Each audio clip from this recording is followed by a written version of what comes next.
Tanpa sawang, Siti TKW tiba di Indonesia, dibohongi dan sengaja dibuat tak betah di Taiwan. Siti TKW kini telah tiba di Indonesia, namun kali ini ia pulang tak bersama dengan sawang.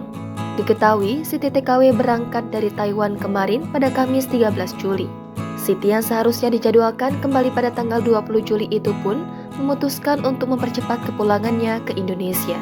Hal itu dikarenakan Siti merasa dibuat tak betah selama berada di Taiwan. Melansir YouTube Faisal Soh, Siti menceritakan perlakuan yang tidak mengenakan selama berada di Taiwan. Siti Aisyah, yang bahkan merupakan seorang muslim, diberi makan daging babi saat menemani sawang di yayasan hingga berulang kali. Lebih lanjut, Siti mengaku jika sebenarnya sudah sering memberitahu, hanya saja pihak Taiwan terus berulang memberi makanan yang sama. Selain itu, Siti juga mengakui jika selama berada di sana, cekcok kerap dilaluinya, sebab Siti dilarang untuk bertemu ibunya.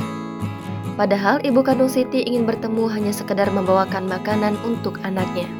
Siti Aisyah juga mengatakan sama sekali tidak difasilitasi tempat istirahat yang layak selama menemani sawang.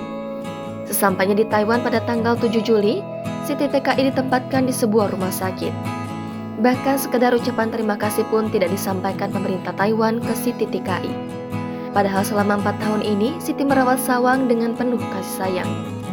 2 tahun kebelakang, malahan Siti berjuang sendiri membiayai anak disabilitas itu dengan kemampuan ekonominya yang terbatas.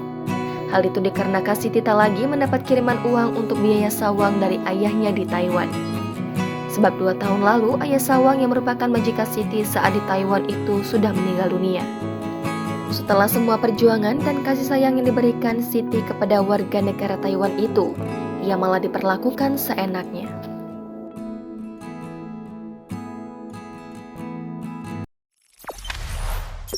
Jangan lupa subscribe, share, komen, dan like ya!